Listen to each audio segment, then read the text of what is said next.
Because my colleague is speaking with Vinod Dasari of Ashok Leyland at the India Economic Summit. Who are buying all this equipment.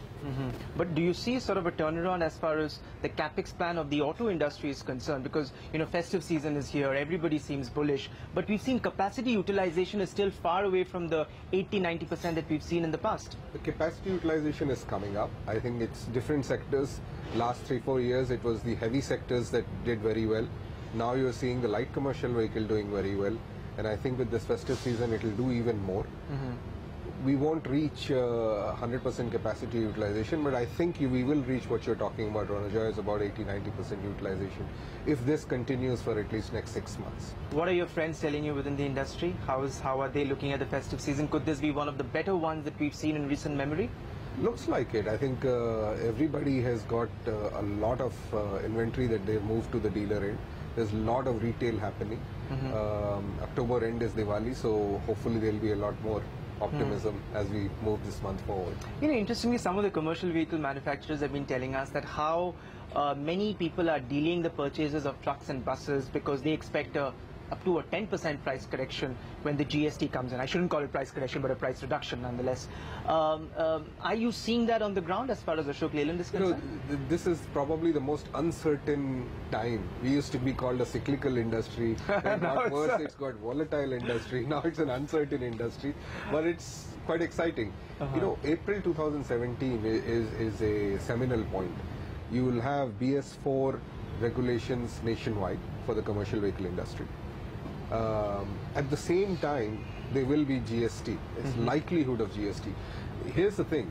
If there will be a pre-buy for BS4 in last quarter and already starting now, if GST happens, then the pre-buy won't be as large, but there will still be some pre-buy. But if the GST is not happening, there will be a huge pre-buy. So we are planning both ways to be nimble-footed, that if GST does not happen, then there will be a huge pre-buy and then will be a complete downturn in Q1. Nobody will buy, once the BS4 vehicles, BS3 vehicles have been pre-buy, then they won't buy till the GST comes. So everybody is on tenterhooks waiting to see that government should announce the GST and announce the rates. We have, I have written as SIAM President to the Finance Minister, Honorable Finance Minister, after the SIAM Executive Committee got together and we had a consensus on the rates, and we proposed the rates to the government already. So hopefully, I'm hoping that it will come by April 1st and it will be as per the rates that we have suggested. CEOs are telling me off record, of course, that there is concern within the auto industry over the treatment of luxury vehicles as a demerit. To be treated at a 40% at a higher demerit rate, which of course we don't know what the rates will be, but that is according to the Urban Subramanian panel. How big a concern is that? Well, I don't know if you should call anything with a demerit. Exactly. What we have suggested is, let's keep things simple rather than have like several slabs and several different kinds of taxes at several different rates. We have said there is a standard rate which applies to most of the small cars and small commercial vehicles and all of that. And then there is a plus 8% for all these vehicles which are luxury vehicles, and a proposed minus 8% for, let's say, hybrid and electric vehicles which are good for the environment.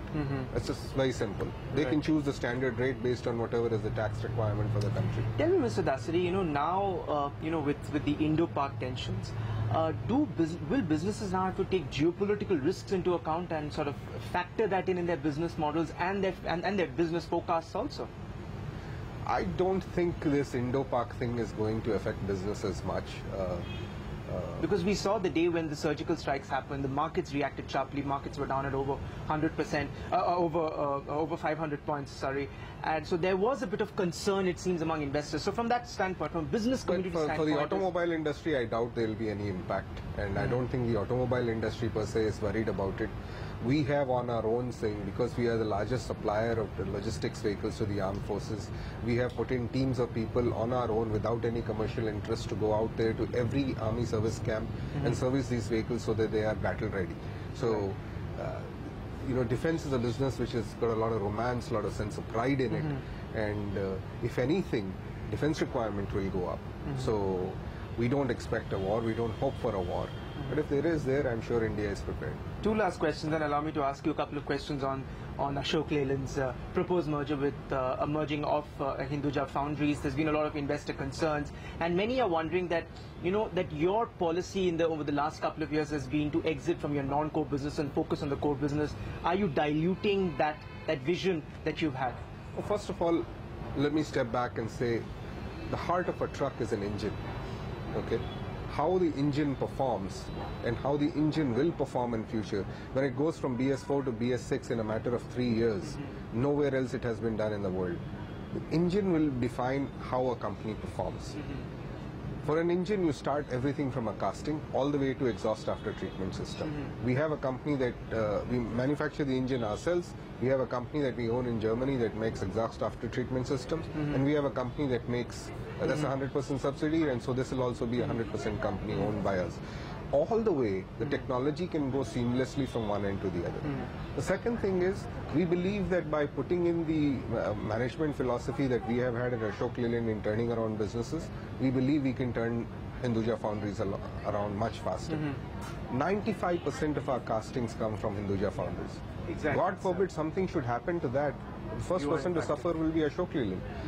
And obviously there's tax advantages also. So hence we said that while we can do the turnaround even if they were slightly away from us, it's easier to turn them around if they are in part and parcel of us. There's obviously synergy benefits and we can reduce costs and fixed costs.